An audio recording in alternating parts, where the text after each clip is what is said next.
একটা প্রশ্ন করি, কাল থেকে যুদ্ধ শুরু হলো, বাজারে খাবার নেই, আপনার সামনে যদি একদিকে থাকে একটি খাঁটি সোনার বার এবং অন্যদিকে থাকে এক প্লেট গরম ভাত, আপনি কোনটি বেছে নেবেন? বেশিরভাগ মানুষ বলবেই ভাত। কারণ সোনা খাওয়া যায় না, ক্ষুধা মিটায় না, জীবন বাঁচায় না। কিন্তু তারপরও হাজার হাজার বছর ধরে মানুষ সোনাকে মূল্যবান ধরে এসেছে। কেন? কারণ সোনার আসল শক্তি তার রঙে নয়, তার চকচকে সৌন্দর্য নয়। সোনার আসল শক্তি একটাই, বিশ্বাস। ১,০০০ টাকার একটি নোটের কথা চিন্তা করুন। এই কাগজের নিজের কোনো মূল্য নেই, কিন্তু সবাই বিশ্বাস করে বলেই এই কাগজ দিয়ে আপনি চাল, ডাল বা আপনার প্রয়োজনীয় জিনিস কিনতে পারেন। সোনাও ঠিক তাই, শুধু বিশ্বাসটাই হাজার বছরের পুরনো এবং অনেক গভীর।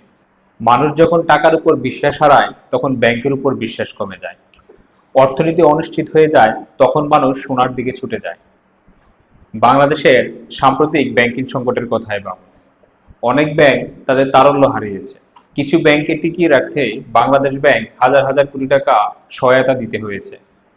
তখন অনেক মানুষের মনে একটি প্রশ্ন জেগেছিল, আমার সঞ্চয় কি সত্যি নিরাপদ? এমন সময়ে মানুষ নিরাপদ সম্পদের কথা ভাবতে শুরু করে।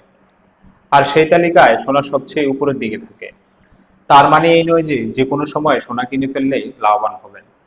চলুন দেখি কখন সোনা কেনা বুদ্ধিমানের কাজ আর কখন নয়। যখন ডলার শক্তিশালী হয় এবং ব্যাংক সুদের হার কমতে থাকে, ইতিহাস বলে এমন সময় সোনার দাম বাড়তে থাকে। যেমন মনে করুন, আগে $1 120 টাকা পেতেন, এখন $1 125 টাকা পাচ্ছেন। তার মানে এখন সোনার দামও বাড়তে থাকবে যখন মূল্যস্ফীতি বাড়ছে। আজ যে টাকায় আপনি 10 কেজি চাল কিনতে পারতেছেন, হয়তো আজ থেকে 4-5 বছর পরে আপনি সেই টাকায় 6 থেকে 7 কেজি চালও পাবেন না। টাকার মূল্য ধীরে ধীরে কমে যায়, কিন্তু দীর্ঘমেয়াদে সোনা সাধারণত সেই ক্রয় ক্ষমতা ধরে রাখতে সাহায্য করে।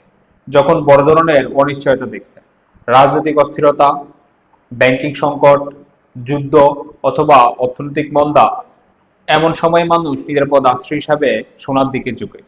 যখন আপনার লক্ষ্য দীর্ঘমেয়াদী সঞ্চয়, যদি 5 থেকে 10 বছরের জন্য আপনার সম্পদ সংরক্ষণ করতে চান, তাহলে সোনা একটি কার্যকর বিকল্প ব্যবস্থা হতে পারে। কিন্তু এখানে একটি গুরুত্বপূর্ণ প্রশ্ন আসে, যদি আপনার উদ্দেশ্য হয় বিনিয়োগ, তাহলে আপনি কি কিনবেন? 22 ক্যারেট গয়না নাকি 24 ক্যারেট গোল্ড বার? বেশিরভাগ মানুষ গহনাই কিনেন, কারণ ছোটবেলা থেকে আমরা শুনে আসছি সোনা মানেই গহনা। কিন্তু বিনিয়োগের জগতে বিষয়টা একটু ভিন্ন। ধরুন আপনি 10 লক্ষ টাকার গহনা কিনলেন, এর মধ্যে 80,000 বা তার থেকে বেশি টাকা খরচ হয়ে গেল মেকিং চার্জ, ডিজাইন চার্জ বা অন্যান্য খরচে। কিন্তু কয়েক বছর পর যখন বিক্রি করতে যাবেন, তখন দোকানদার আপনাকে সোনার দাম দেবে, মেকিং চার্জ নয়। অর্থাৎ প্রথম দিন থেকেই আপনি কিছুটা পিছিয়ে গেলেন। অন্যদিকে 24 ক্যারেট গোল্ডবারে সাধারণত বিশুদ্ধতা বেশি, অতিরিক্ত চার্জ কম এবং আন্তর্জাতিক বাজারের দামের সাথে এই সম্পর্ক সরাসরি। তাই সোনার দাম বাড়লে গোল্ড বার সাধারণত বেশি সুবিধা দেয়। সহজ ভাষায় গয়না হলো সৌন্দর্যের জন্য, আর গোল্ড বার হলো সম্পদ সংরক্ষণের জন্য। তাই সোনা কেনার আগে নিজেকে প্রশ্ন করুন, আমি কি সাজতে চাই নাকি বিনিয়োগ করতে চাই? এবার আসি, কখন সোনা কিনবেন না। যখন সুদের হার বাড়ছে।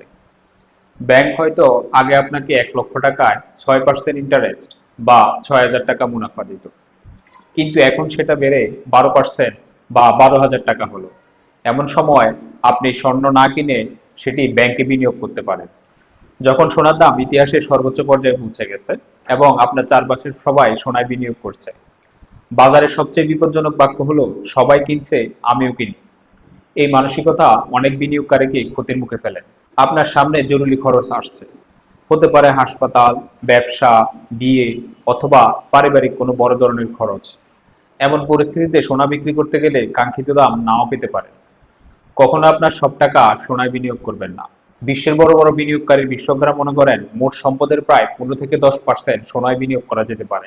সবসময় একটি কথা মনে রাখবেন, ভাত আপনাকে আজ বাঁচিয়ে রাখবে, কিন্তু সোনা আপনাকে আগামীকাল রক্ষা করতে সহযোগিতা করবে। ভাত ছাড়া জীবন চলে না, আর সোনা ছাড়া সম্পদ রক্ষা করা কঠিন হতে পারে। তাই প্রশ্নটা সোনা আর সোনার পরিবর্তে ভাত নয়। আসল প্রশ্ন হলো, আজ আমার কি দরকার, খাবার নাকি ভবিষ্যতের নিরাপত্তা? সঠিক সময়ে সঠিক সিদ্ধান্ত নিতে পারলে সোনা আপনার সম্পদ রক্ষা করবে, আর ভুল সময়ে কিনলে সোনাও আপনাকে বাঁচাতে পারবে না।